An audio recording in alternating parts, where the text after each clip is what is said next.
Ayégun ti dé o, ọ̀rẹ́ ará yìí. Ayégun Diary, lórí Facebook, lórí YouTube. Ayégun Diary, gbogbo bó ṣe ń lọ ni Máyégún dá wa sí. Ayégun Diary, àṣírí ọ̀jẹ̀lú kì í kó níbẹ̀ o. Ayégun Diary, bó bá ṣe àní Máyégún máa wí. Ayégun Diary, ó sì tún ṣe wàá gbọ́ níbẹ̀ o. Ayégun Diary, Ayégun Diary, Diary Politico. Ayégun Diary, Godfatherism kò sí lọ́rọ̀ Máyégún. Ayégun Diary, ẹ farabalẹ̀ ṣẹ́ o kẹgbọ́rọ̀ lẹ́nu o. Ayégun Diary, àní Máyégún làwa mọ̀ jójójójó. Ayégun Diary,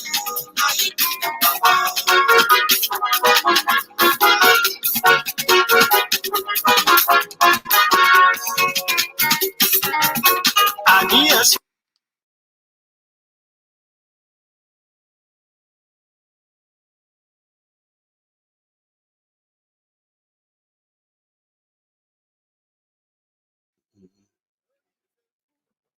Máyégún ti dé.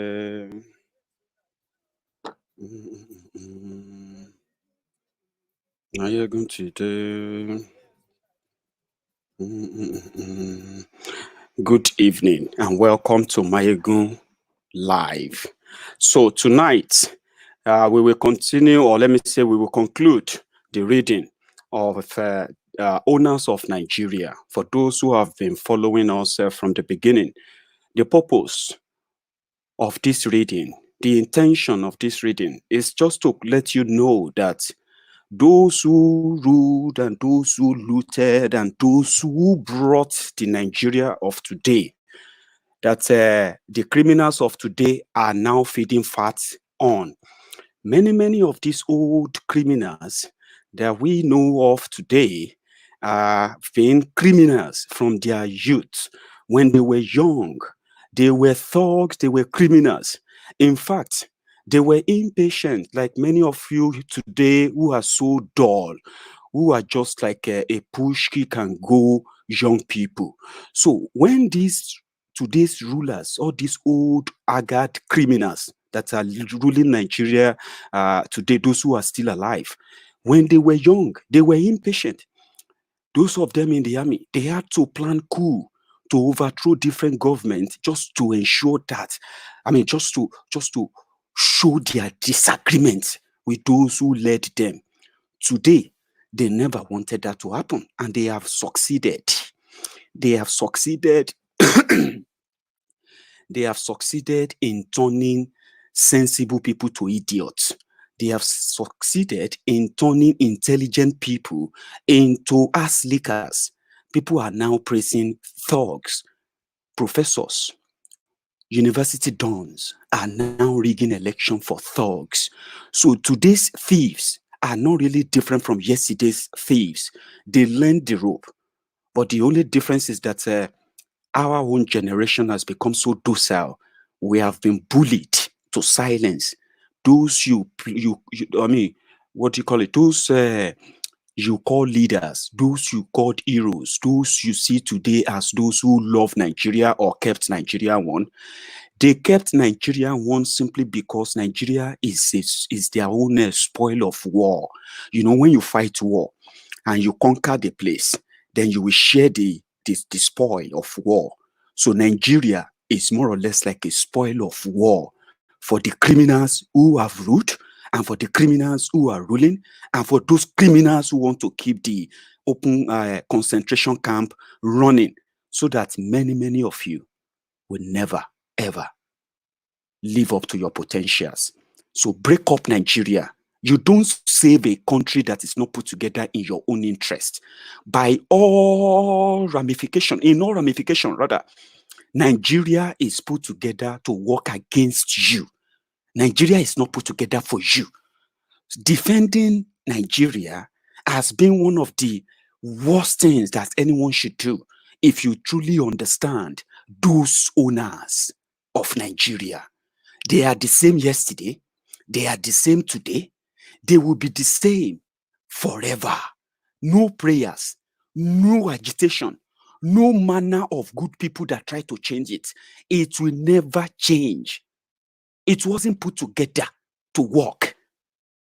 Okay? Now let us continue our reading. This is going to be the final parts. We have the part 9, part 10, and the conclusion of the writer. This piece is written by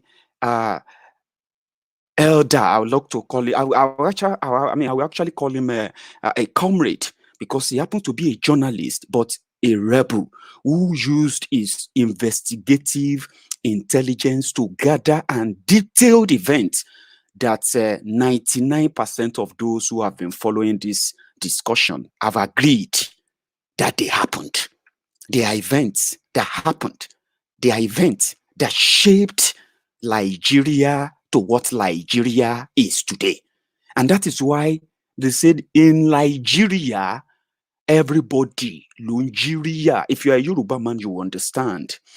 Stop defending what is not put together for you. If I put you in a room and I ask you to write at least 10 good points why Nigeria is the best country for you, why you think you love Nigeria, 10 good points, not lies, because some of you are lying to yourselves. You keep telling yourself it's not that bad. Our problems are leaders. Nigeria is good. You know, you are lying to yourselves. Nigeria is headquarters of bad belle people, hypocrites, people who live in denial, people who try to invest so much in something they don't need to impress people they don't know. That's who we are. So you can continue to live in denial. You can continue to go to your prayer mountains. It is all bullshit. It will not work. It never worked for those before you. It will never work. And the reason why it will never work is not far-fetched. Break it up. If you don't break it up, no problem. If you don't kill Nigeria, Nigeria will kill you. Ask those who are dead now. Do you think those who are dead, if they have the opportunity of choosing again, do you think they will choose Nigeria? Especially many of them in their last minute before they were killed, either by Boko Haram or by the lack of medical facilities that your rulers, your criminal leaders deliberately left redundant. Let us continue the reading from part 9.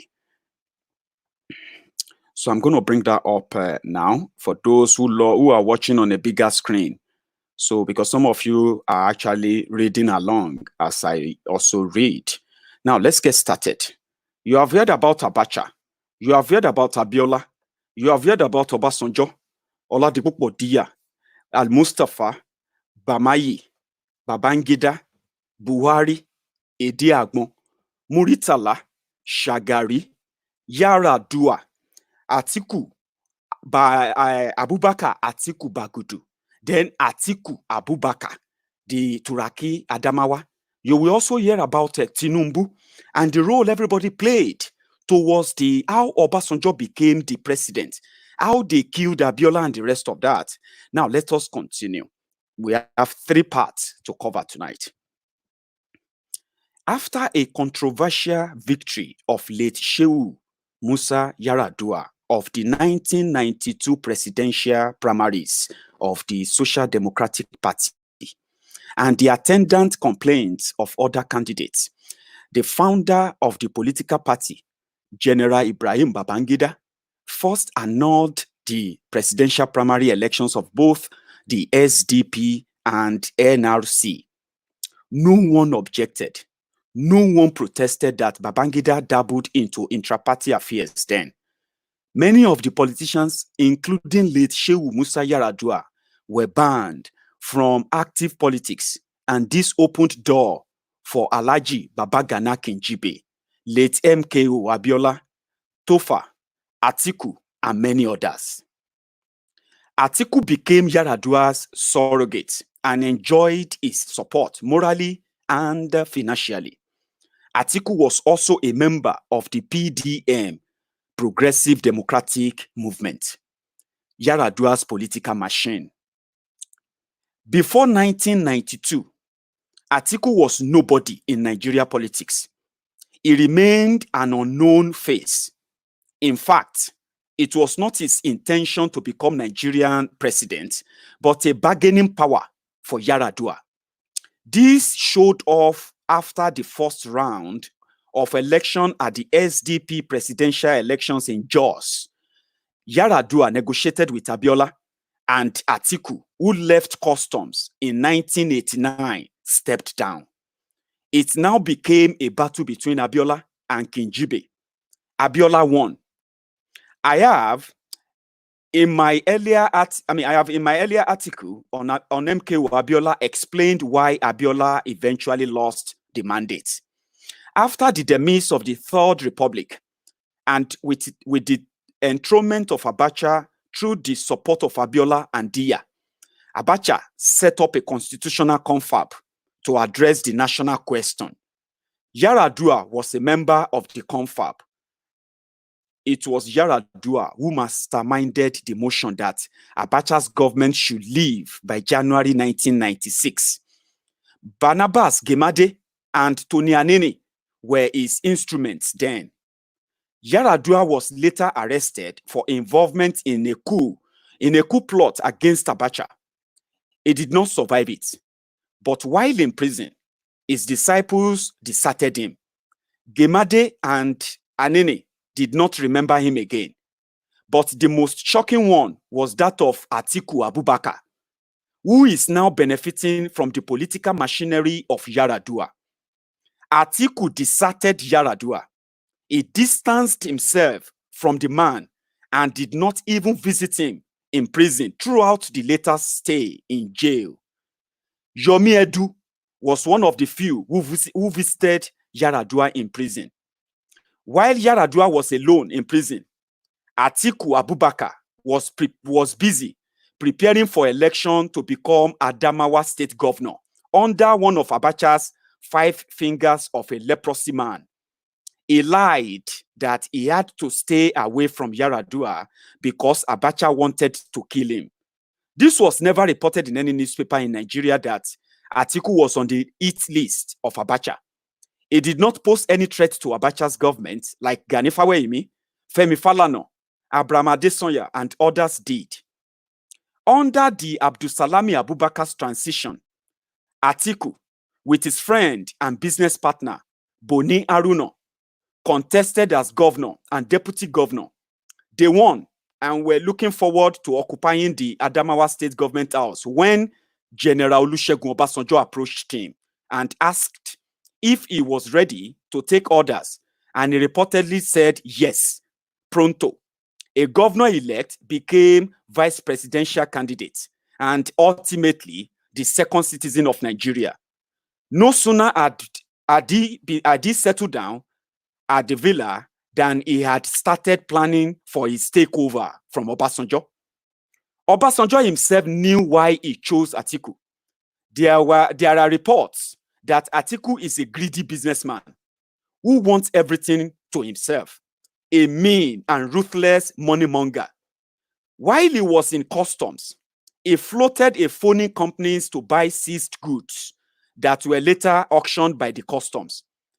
Atiku is into almost everything, from shipping to banking to publishing, oil business, and just name it. He entered the villa. One sec.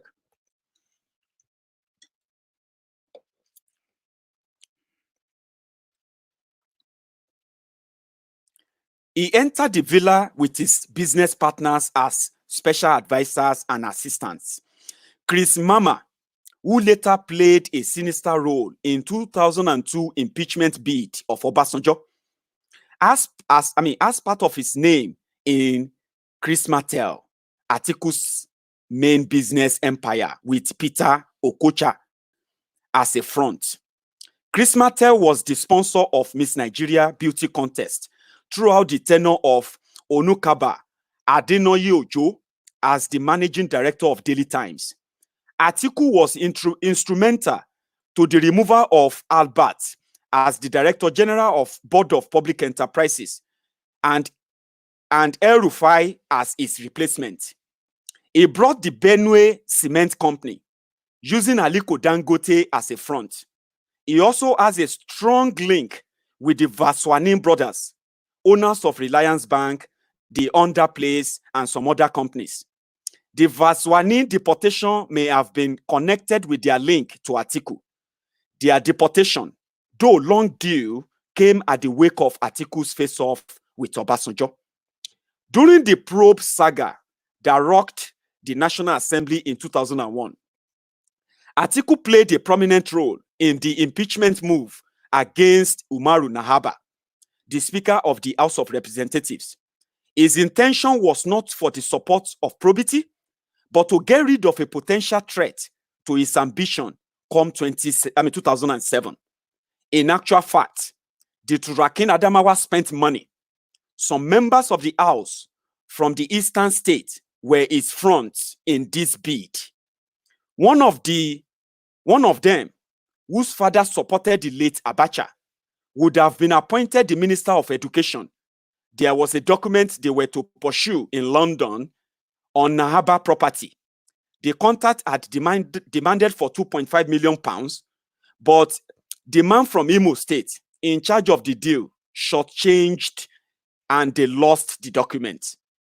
The other man, also from Imo State, also swallowed the money meant for National Assembly journalists.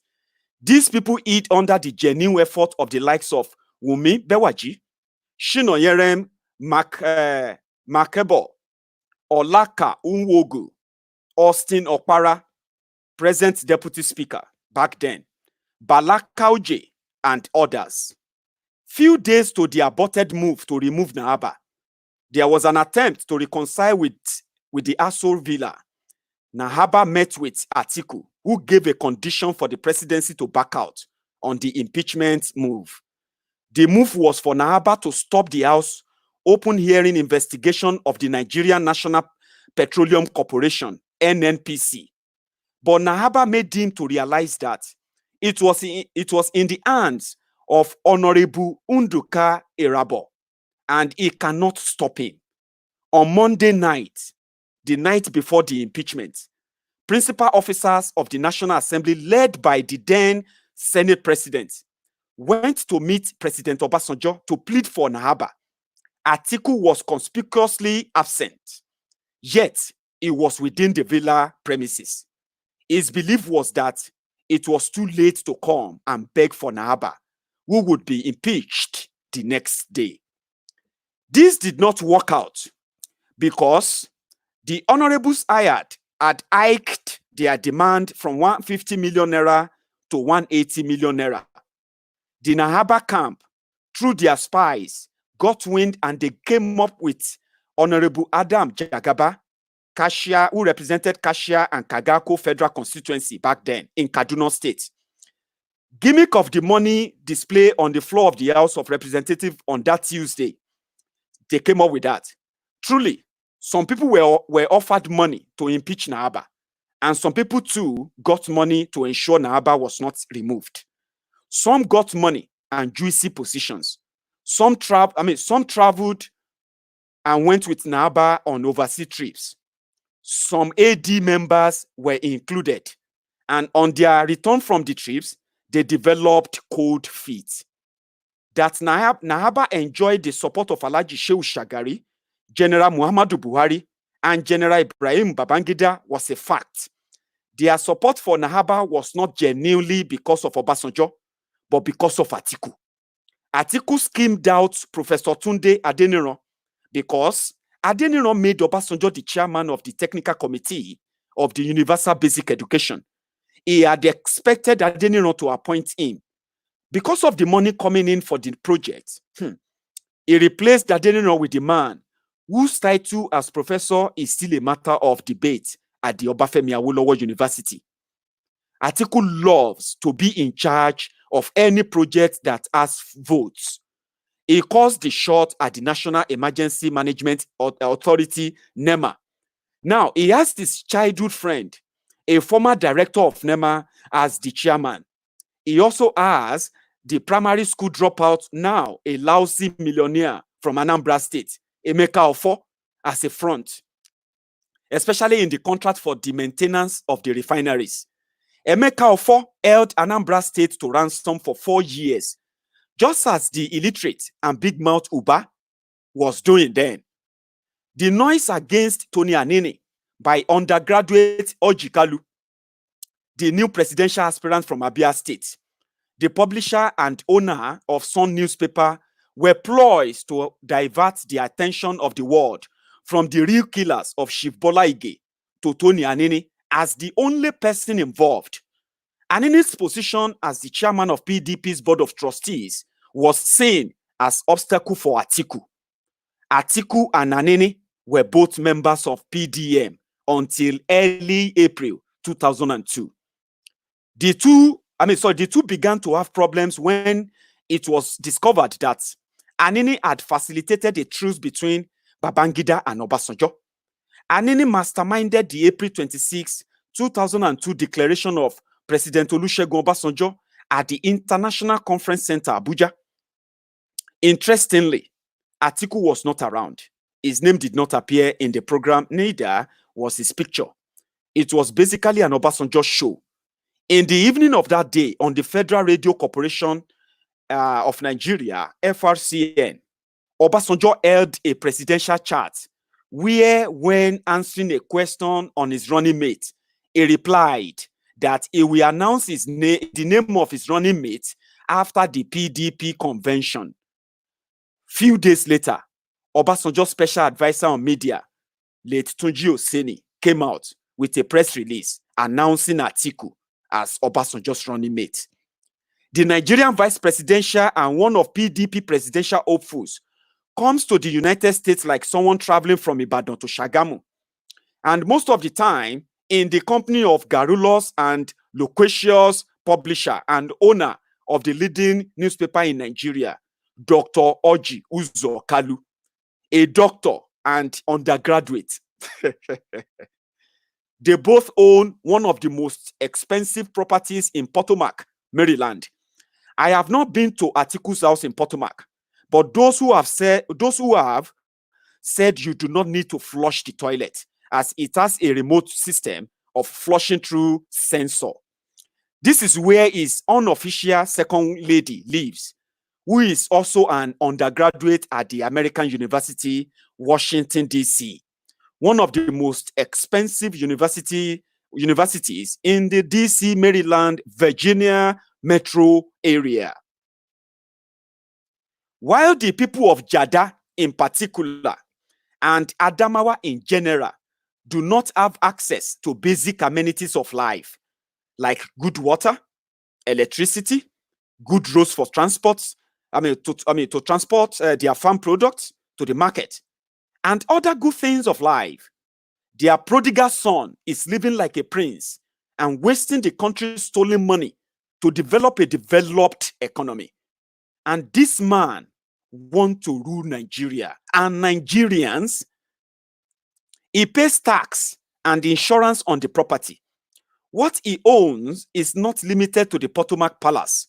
He owns another property on Georgia Avenue, Northwest, near Silver Spring Metro Station. And I will surely keep Nigerians posted as soon as I lay my hands on the document of his list of properties in the US. In spite of the fact that he has a failing health, Turakin Adamawa still want to rule Nigeria to die in office and get a presidential burial. He is having problems with Obasanjo then in his second term because of the role he played in the impeachment move of 2002. In actual fact, as at Friday, a day before PDP convention, Obasanjo was not sure of getting the PDP ticket. It was a 50-50 chance.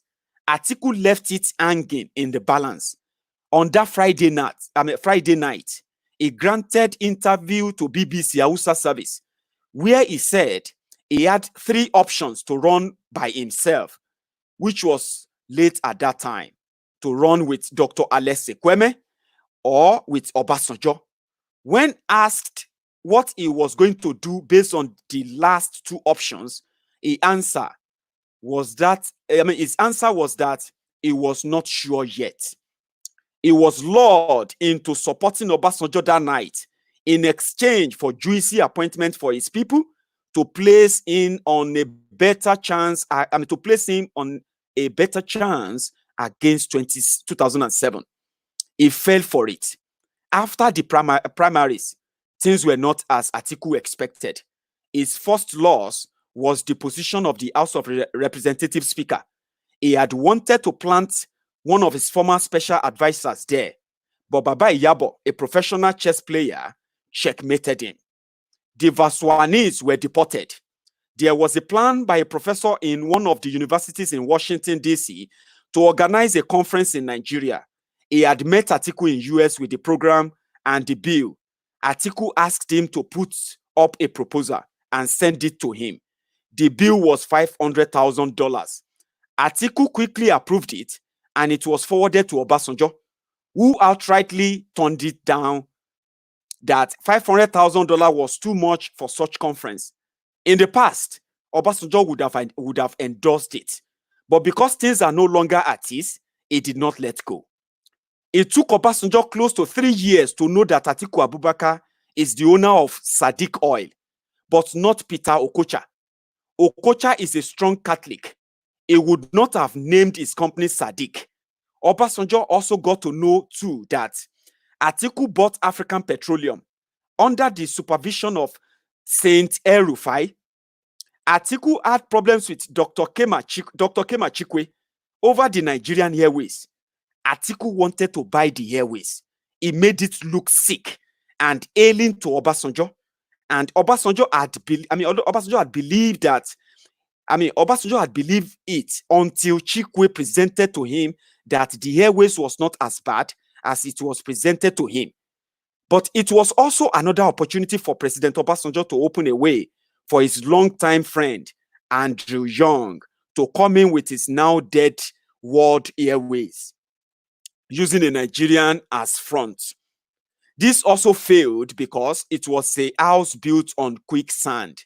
According to a very reliable source, Atiku had wanted to buy Unipetrol with African Petrol, but it was prevented. That is the end of the part 9. Let us go on to the part 10 of this reading. And I will take a drink break as well while we get ready. If you're just joining me, share the broadcast and let those who are not with us now also join. Okay? So let's get it on. Part 10. Owners of Nigeria. Just a moment, guys.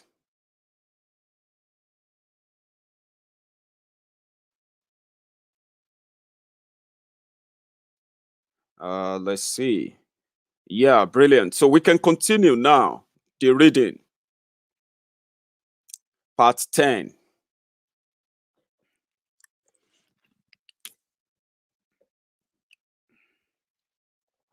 So this was written by our Professor Emeritus now, Comrade Sheyi Oduyela, and it is published on dawodu.com, www.dawodu.com. You can put a / Oduyela, okay, Oduyela, and you will see that. Search it on, go to Google, and you can also search it from Google.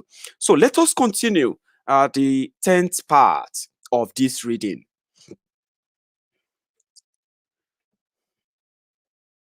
It is interesting seeing groups springing up again with the same people coming together to fight for our freedom. It seems to me that we are sitting on a barber's chair, going round and round, doing the same thing all over again. Are we not tired of these old ways of fighting? It is monotonous. I am one of those who do not have confidence in the group coming together to fight Obasanjo that was then. The reason is not far-fetched. It is a case of children of same parents now coming to watch their dirty kneeling in public. Most of the members of the so-called G34 are friends and supporters of this dead, good-for-nothing government. That was Obasanjo's government. They hoodwinked unsuspecting poor Nigerians into supporting these monsters. They appealed to our sentiments, riding on their spent integrity to deceive us. Honestly, I am confused as to whom to believe and follow. None of these people have the credibility I am looking for. They have all wined and dined with this devil, and they are too contaminated to be associated with. Nigerians do not need any group of people to return power to them. When the time comes, Nigerians will rise and take their power by themselves. We need to stop this hysterical attitude. We should wake up from this old idea of people looking for cheap way to gain relevance in the scheme of things in Nigeria. As I said earlier, many of those in this group calling for national confab are friends and advisors of Obasanjo. Some of them are part of his kitchen cabinet. As a result, they lack the moral right to come and tell us that they will return power to us. We do not want their kind of power. It is a kind of power of a wasted generation, spent, dead, obsolete. It is the power to steal, loot, kill, maim, and destroy. We want a fresh, brand new power, the kind of the one we generated on June 12, 1993. That was an undiluted power. It was direct from the people, not foisted by a few opportunists. Those people behave like honorary PDP members. Why do we have this problem today? It is because of some of our so-called respected elders have compromised. They have sold out and mortgaged the trust and the confidence we reposed on them. Their terms of leadership has expired. We gave all the time in the world, and they could not deliver us from the fangs of these killers who have detained us to the last drop of our blood, who have drained us to the last drop of our blood. They have their sons and daughters appointed as Obasanjo's advisors and redundant assistants. It is a case of disguised unemployment. They do nothing, but they collect salaries, live in free houses, electricity, water, and everything free at the expense of the man who collects 7,500 naira a month. This is callous. If they have axe to grind with their brother in conspiracy, they should not drag us into it. They should not also use national confab to drag innocent, impoverished Nigerians into another bloodbath. They have done enough damage. They have not done enough damaging into our psyche and into the psyches of the poor people. Enough is enough. Let us assume that remember, we are reading history here. This was written way back in 2005 when Obasanjo was in power. For those who have been following this conversation from the beginning, this is the part 10. So you should know that you are missing a lot if you are just joining us for the first time. Okay, you should go back and watch other parts and you will catch up with us. Now, this is towards the end. This is where some other criminals, after they make themselves after they brought themselves to power in 1999 and made Obasanjo the president at the time, in 2005, they began another drama. So this writer saw through that national confab of 2005 that Obasanjo called. To this day, the report of that national confab never saw the light of the day. You and I know that. So this writer was referring to what will later happen. Guess what? It happened. Obasanjo organized the confab, but the result or the report was never implemented. So this was written in 2005. So let us go back to the memory lane now, okay? So let us continue.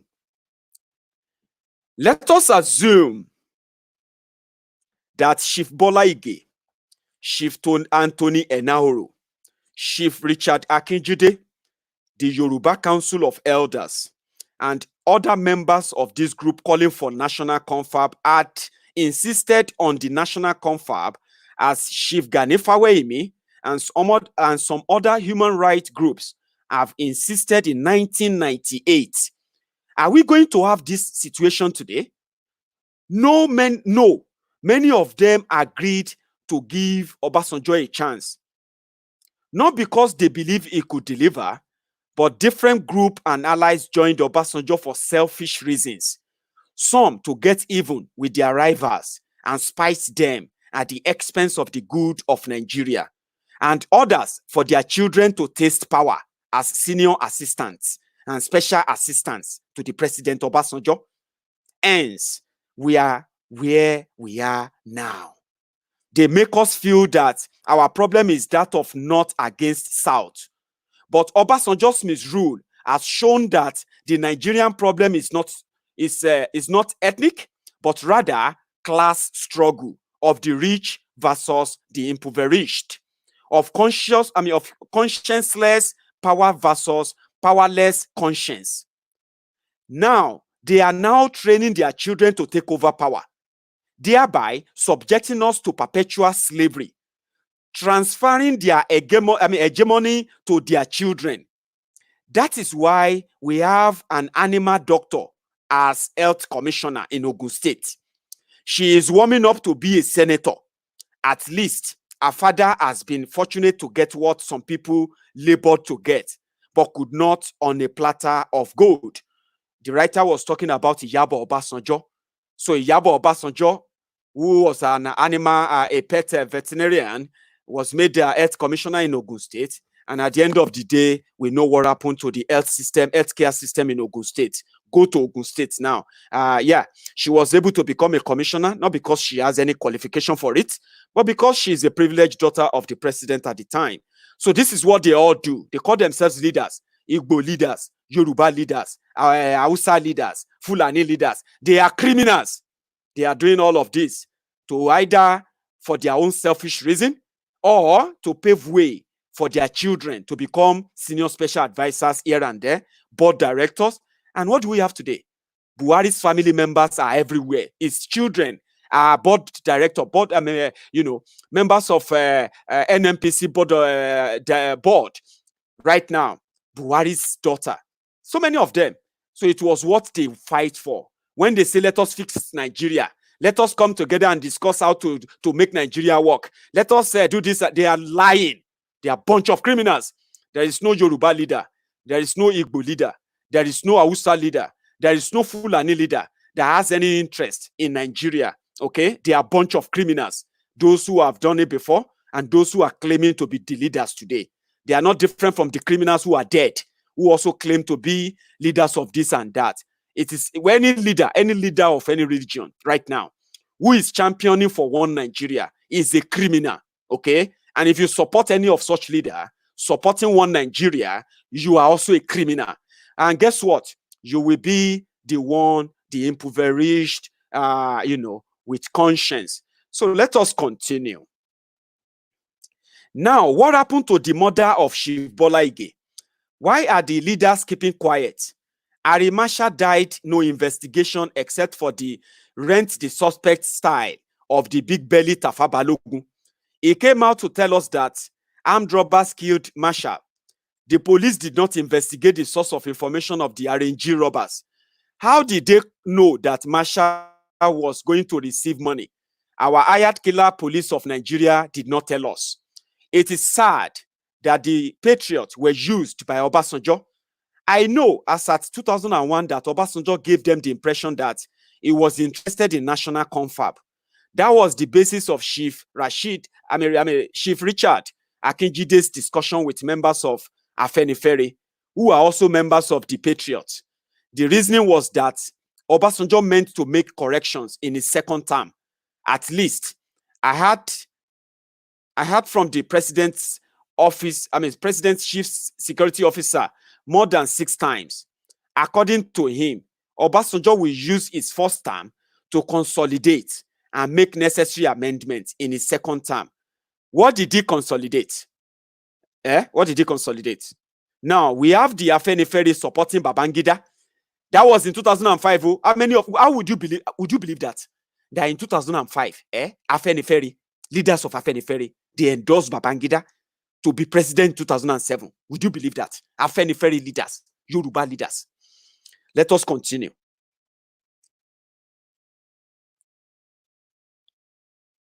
Now, we have Afenifere supporting Babangida.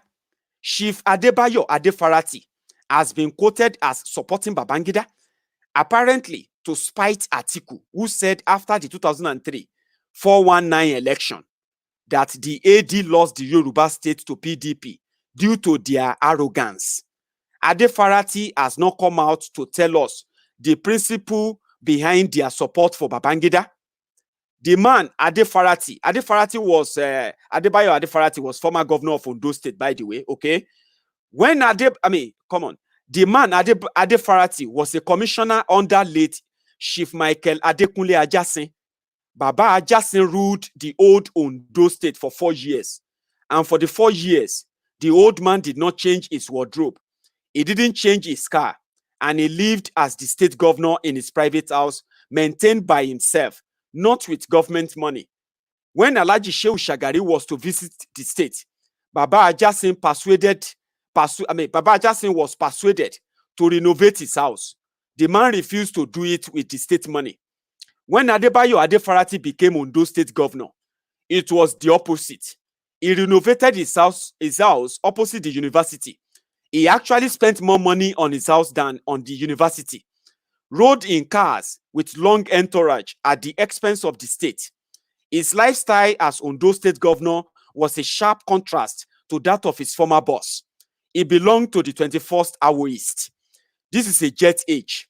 They rely on the unwritten agreement with Obasanjo that they will support him and they will hold on to their state. That was what the Insider Weekly in Nigeria called Alliance of Deception. Alliance for Deception, AD. And it was indeed. Chief Olusegun Oshoba was too sure of Obasanjo's support that he became his mouthpiece. In all his campaigns, Oshoba will speak for Obasanjo more than for himself. He has forgotten that he was talking to illiterates. The PDP capitalized on this and confused the electorate that Obasanjo and Oshoba are one, so they should vote for umbrella. PDP symbol. I know who sold the dummy of AD support for Obasanjo's second term bid to the Afenifere. The same person is now part of the group yearning for national confab because Obasanjo has ditched them. I warned then, through someone close to Oshoba, that PDP will rig the election in Ogun State, but they didn't take it serious. Baba Adesanya was shocked to see that he lost in his own polling booth in Ijebu-Igbo. Mustafa, now House of Representative member, slapped Chief Gbenga Kaka, Oshoba's deputy, at the election center. I will say more on Mustafa and who he is in my future owners of Nigeria. I am sure Nuhu Ribadu, the Economic and Financial Crime Commission chairman, then will be interested. But he also, at the end of the day, Nuhu Ribadu joined the looters gang too. Nigeria is a messed up country, honestly speaking. Do not be deceived, okay? If I turn up tomorrow to tell you that let us start believing in Nigeria, trust me, I want to dupe you. That's why I'm saying that to you. Anybody who tell you that they have a solution to the Nigeria problem and they want you to believe in them, no matter how much you respect them, they are deceiving you. They want to go and chop. Ribadu then was looking like an Holy Spirit, not knowing that it was actually that Igbakeju issue, the deputy of the devil himself, or probably the devil himself, who ended up dining and whining with the devil he once was chasing after. So this is what happened after that. For the first time in modern... Okay, no, let's go back to Ribadu. So, if the like of Mustafa can be at the House of Representatives, you see that Lekon Mustafa, that this writer was talking about in 2005, that Lekon Mustafa is now a member of PDP, is still a member of PDP, okay? Is the senator that replaced the former drug baron, Buruji Kashamu, okay? This Lekon Mustafa that this writer is talking about is now a senator. In 2005, it was House of Representative members used by PDP. In 2003 rather, used by PDP Obasanjo to sweep out all the Afenifebi leaders, those who claim to be fighting for Yoruba land. Some of them still say they do, but I'm very, very careful about them. I have to be honest with you, in all honesty, okay? Now, let's continue. So, if the like of Mustafa can be at the House of Representatives, what stops the chairman of National Union of Road Transport Workers to contest and represent his own constituency? Are these people making laws for, are these people not those making laws for us? For the first time, a murder suspect contested an election from prison without campaigning. He won landslide. It took the intervention of the Vice President Atiku Abubakar, Bode George, and late Chief Sunday Afolabi to give victory to Iyiola Omishore in prison.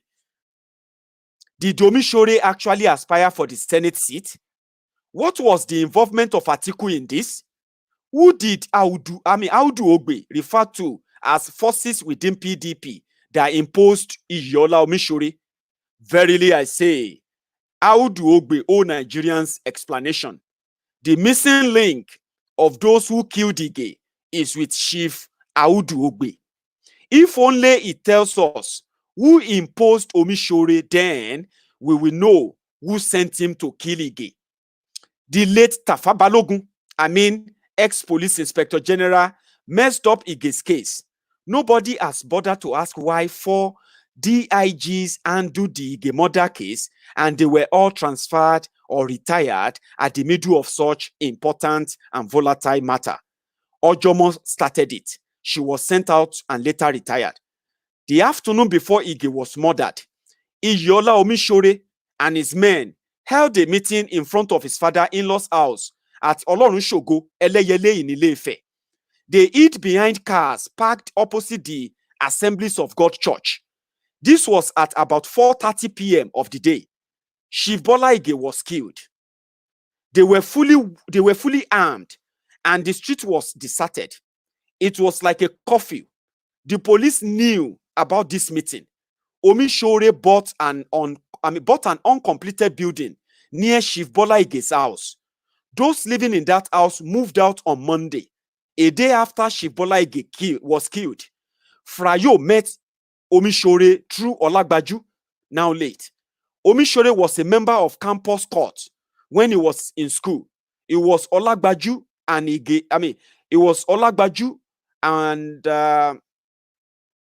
Frayo. Yeah. Let me take that again. My glasses are blinking now. I think I'm getting tired.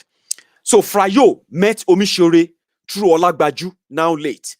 Omishore was a member of campus court when he was in school. So was Olagbaju and Frayo. Frayo was involved directly or indirectly in the Ife massacre of 1999, where students of Awolowo Hall of Obafemi Awolowo University were attacked and murdered. In actual fact, Omishore was involved in Ige's murder. How was he involved? Stay tuned for the second part of Who is Fooling Who. Tinubu, Atiku, Kalu's alliance is on the way. Senator Wabara will join, and many others. These are going to be the final part of this Owners of Nigeria, and it is the final part. So I'm going to take that on now while I take a quick drink again. Thank you very much, but let's put that up first.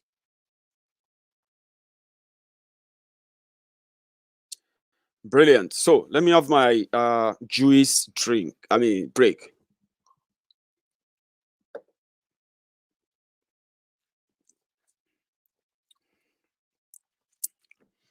Thank you so much, everyone, for your time, for staying tuned, by the way.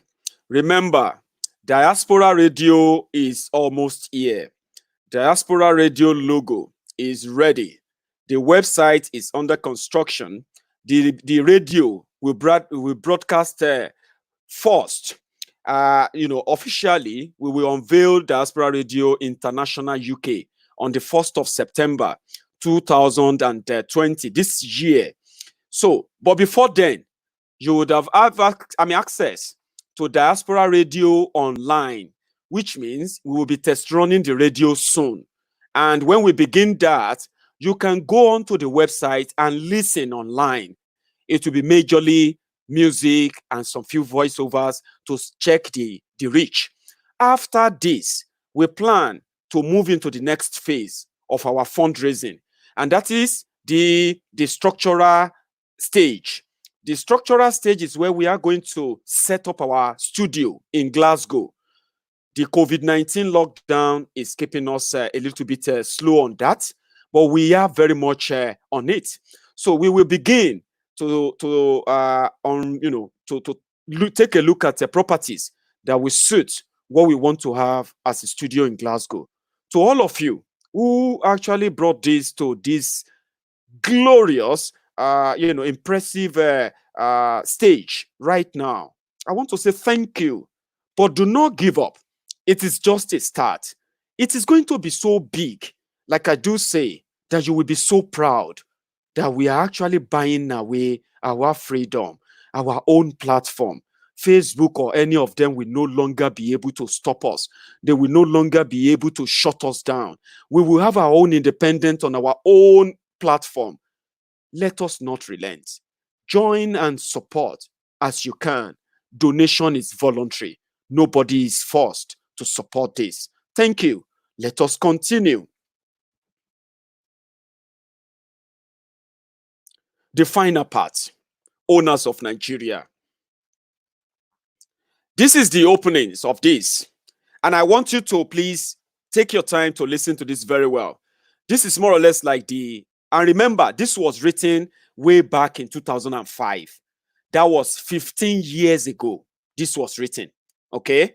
And that means the response of this, of the writer, excuse me, the response of the writer is what do you call it? Is what is responding to the feedback of the people who have read what we have been reading all this while, way back in 2005.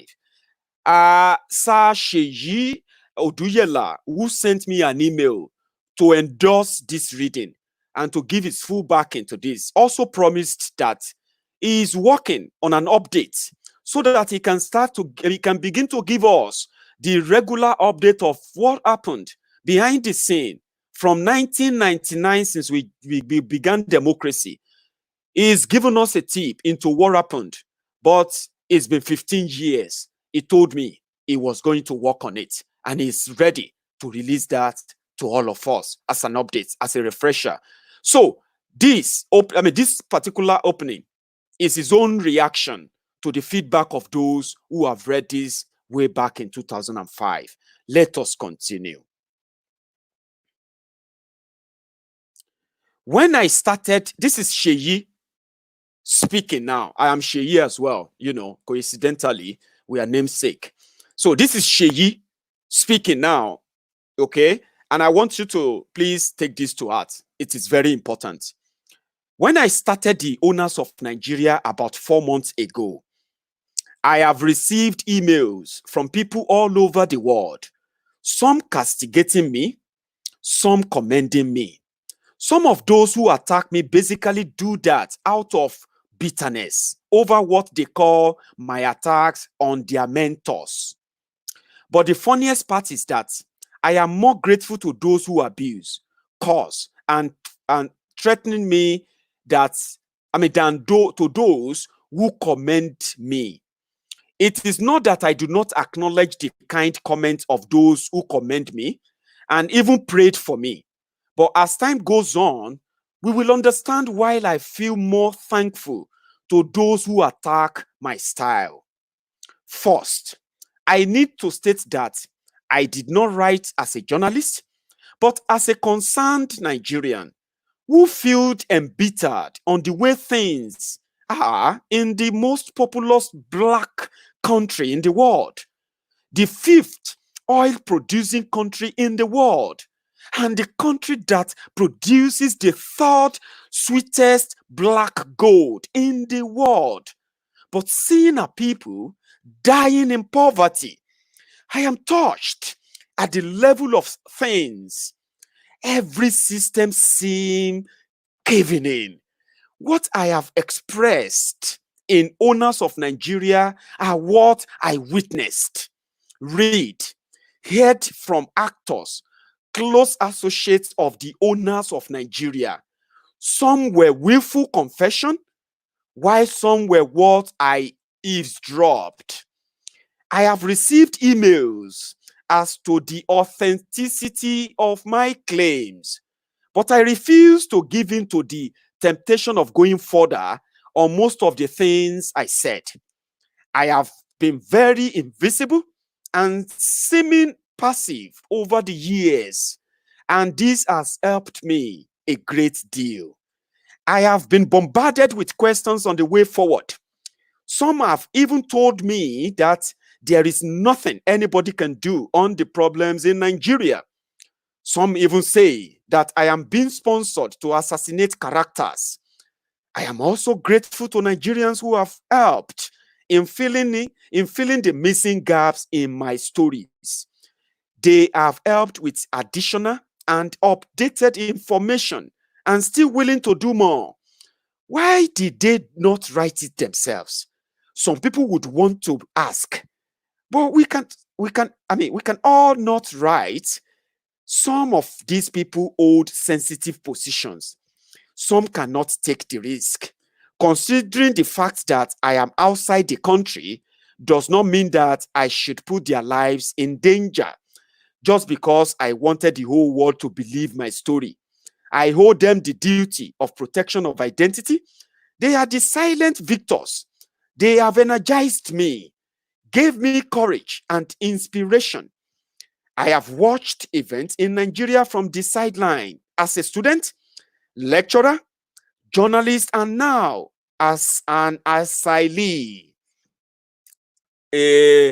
Another word for asylum seeker, because Sheyi had to run away when it became obvious that he was revealing too much. Troubled about how things have been getting from bad to worse, and nobody is ready to talk about it, or trying to avoid mentioning names because we don't want to rock the boat. And I feel that it is better we rock the boat and shake off what can make the boat to capsize and kill us all. I know a lot of people are hurt by the owners of Nigeria, but I am sorry I can't help it. I am just a poor Nigerian concerned about my country and the future of those coming after that. I feel the education I got should not be wasted. Dr. Busari Adebisi, a lecturer of political science at the University of Ibadan, threw the challenge in 1989 during our student union week. He said, if after your 4-year or 5 years program, you are not able to make a difference in your community, then you are not better than an ordinary man walking on the street. Yes, my degree was in religious study and Old Testament. I taught it for 8 years in the College of Education. But during my time at the Tai Solarin College of Education, most of the students mistook me for a political science teacher than a religious studies teacher that I was naturally. As a youth corper, I served in government girls secondary school, Gajigana, Borno State, 1990 to 1991. With my degree in religious studies, I taught Bible knowledge at the GSS 1 to 3, English language and economics at SS 4 to 5, and literature in English at SS 3. Rather, it's SS 1 to 2, then English and literature at SS 3. My roommate, Shegun Orewole, is now a medical doctor. He obtained a BSc in biochemistry from the University of Ilorin. He taught chemistry, mathematics, physics, and biology. We go to school three times daily, the normal day class, afternoon prep, and night prep. We were not receiving extra allowance from the school. We lived in the village where they do not have electricity.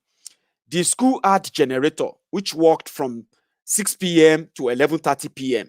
We lived and worked there for 1 year.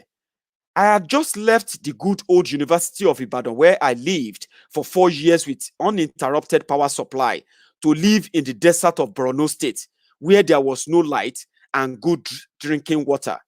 We had every opportunity to process our redeployment back to the south.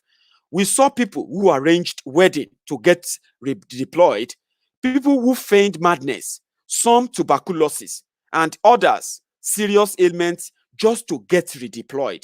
Their reasons: they cannot stand the hot weather of Borno State. They were aided by the National Youth Service staff. What I gained as a Youth Corps member is still in me today. I would not have known about Northern Nigeria if I had not been posted there as a Youth Corps member. I saw it as a genuine service to my country, and I did, just like my other friends who served there. It was an adventure I loved.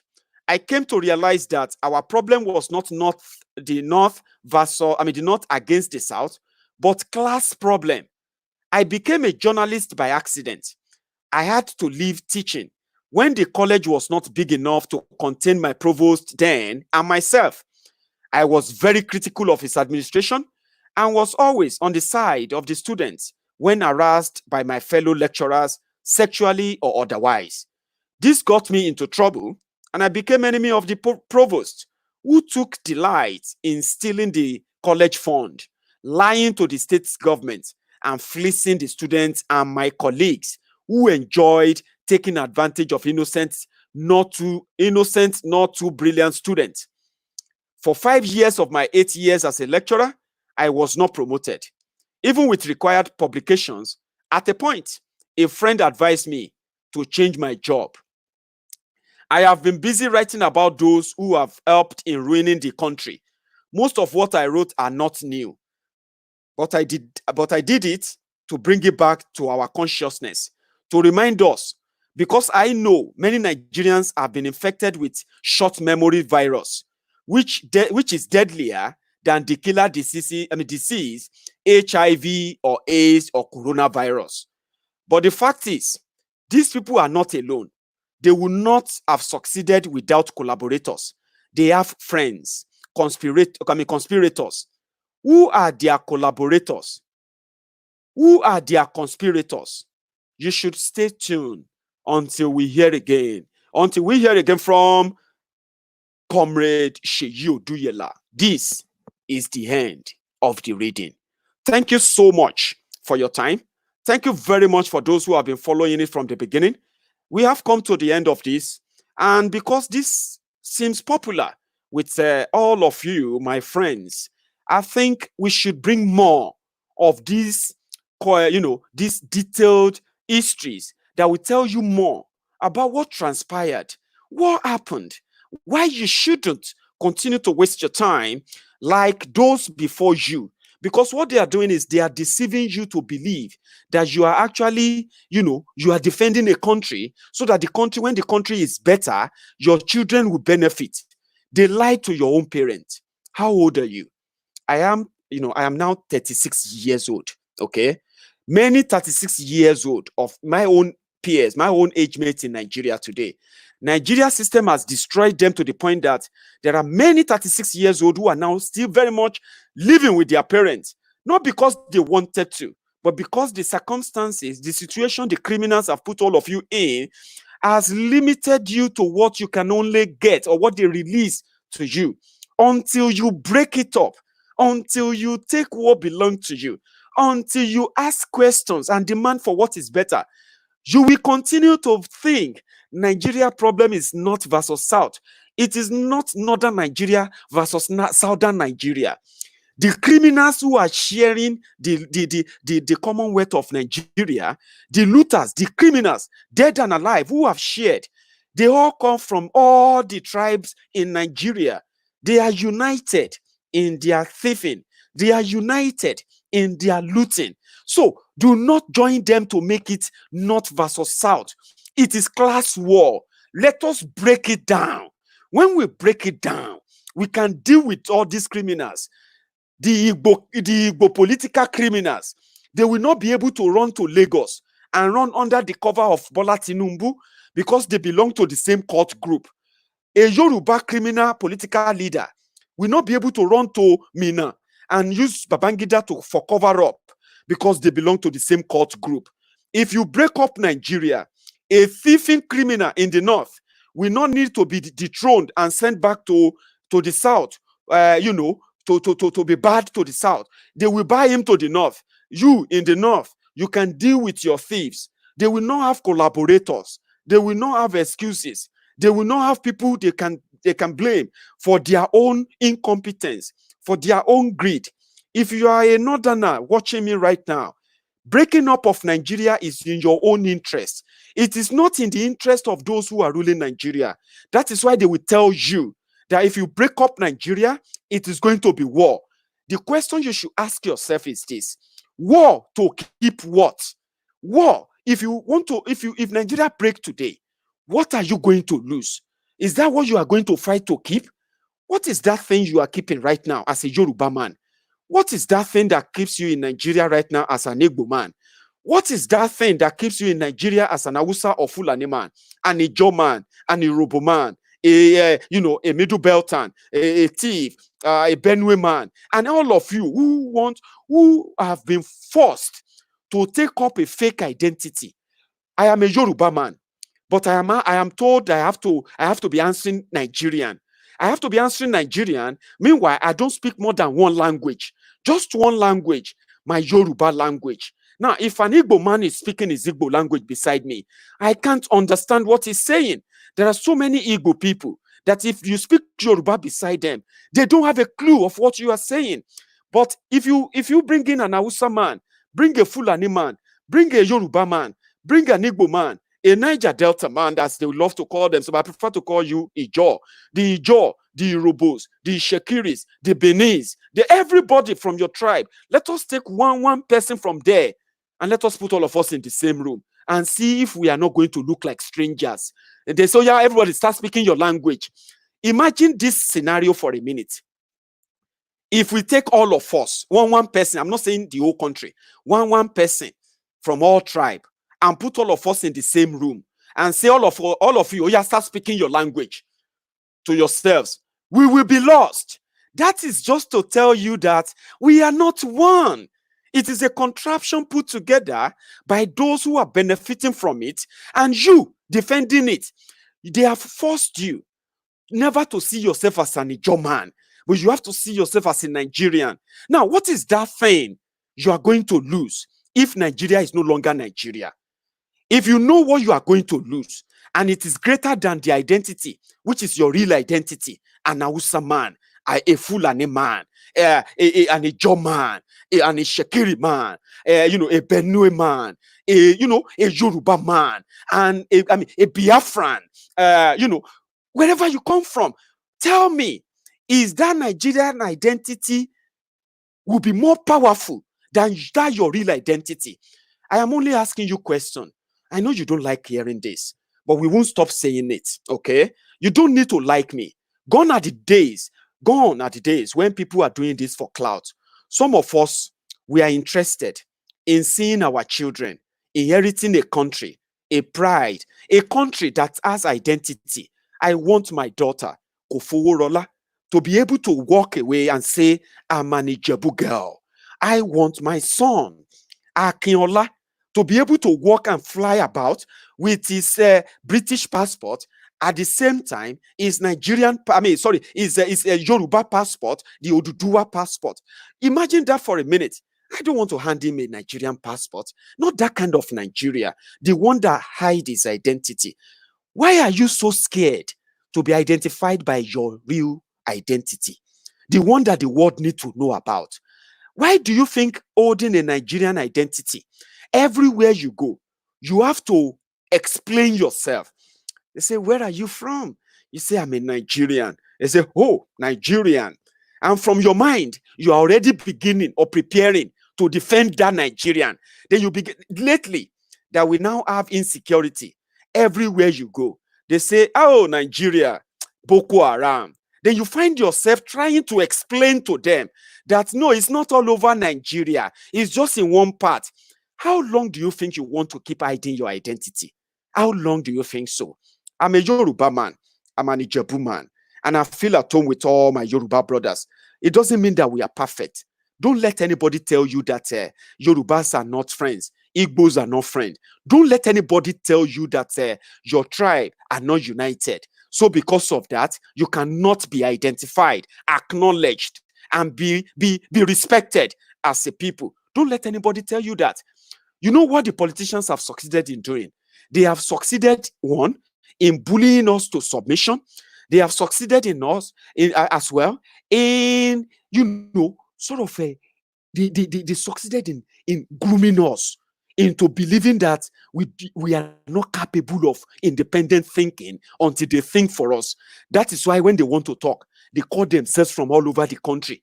They call themselves the leaders, Yoruba leaders, Igbo leaders, Hausa leaders, Fulani leaders. Edwin Clark. Now every conference the guy they go.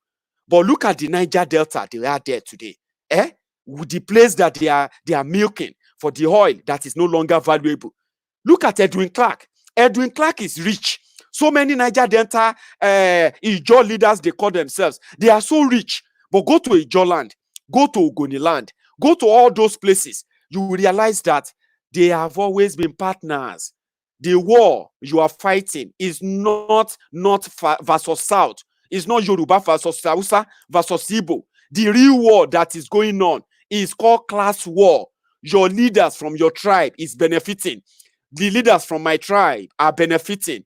The leaders from every angle of the country is benefiting. Now, do you now know why you shouldn't in any way be found defending what is not in your interest? I'm going to end it here. And I believe that's it. We will continue to hit it up all the time. I am not afraid of anybody, okay? Because number one, the fear they buried in many of you in Nigeria. I understand that if I was in Nigeria, I would be living under that fear too. But somehow, I am above that, okay? So we will deal with them. We will, the same people, the same poverty that they weaponized in Nigeria, to the point that educated people are now becoming stupid and foolish because they can't think alone. And even if they can think, they are not sure if their thoughts are intelligent or reasonable enough, because the government of Nigeria has succeeded in destroying people's self-esteem. Fathers, parents are now, children are now breadwinners of their homes, whereby parents can no longer, roles, parental and children roles have been swapped in many homes today. There is no more family value in many homes in Nigeria. A lot has gone wrong. Until we begin to redirect the orientation of the people, until we begin to turn the weapon they have been using to keep themselves in power, poverty, until we twist that and the people begin to face them. If you are afraid, if you are angry that I'm doing this, you will die of hypertension because I am not going to stop. And there is nothing that you can do. Nothing, absolute nothing that you can do. The only thing you can do to stop me is when we break up that contraption. It doesn't matter how long it takes. Nigeria will break up by itself. The poverty they buried in that country, we will help the people know about it. And the people will ask questions and the wahala will start. If you are not happy about it, I'm sorry, we can't help you in that regard. So again, Diaspora Radio International UK is almost ready. Trust me, with the level of technology we have today, same way I am talking to you right now from all over the world, do you know that I can actually stream the radio to you as well, all over the world? The only difference is you won't see me, but you will be able to listen to music, tune in, this and that, lovely stuff. I am taking my book list now. Trust me, you will love it. For those who have supported us, for those who want to support us, it is not hard to tell. It's not hard to find. Even if you go onto Google and you search Diaspora Radio International GoFundMe on Google, It is top of the page. You will see it there. Diaspora Radio Establishment Fund. Just go to Google and search for Diaspora Radio Establishment Fund or Diaspora Radio International Establishment Fund. It will come up the GoFundMe. Don't send me money. Don't ask for any other means of transferring it. Go to the GoFundMe page. That is our bank for now. It is credible, it is reliable, and it is accountable. So if you change your mind that you don't want to support or you don't want to give anything anymore after you supported, you can take your money back. That is why I prefer that. And I can face the other part of my own life as well. We are working seriously behind the scene. You will love Diaspora Radio. I don't know how best to say it. If not, I'll just probably misyan. Until I keep giving you the bit by bit, bit of it, we will do it. It's done. Until I see you next time, enjoy the rest of the evening and have a very, very good night.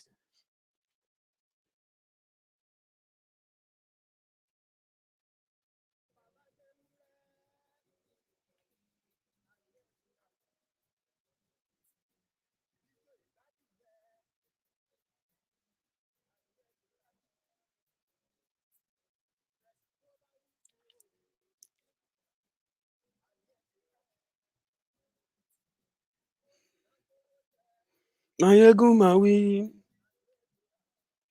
Mayegun today.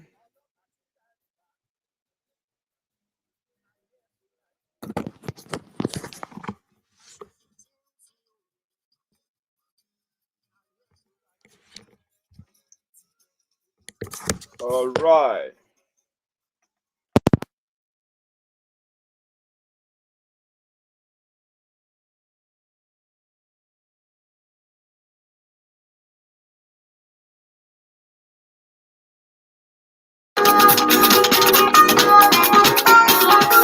Mayegun ti dé, gbogbo ọ̀jẹ̀lú ẹ̀ súnra kì.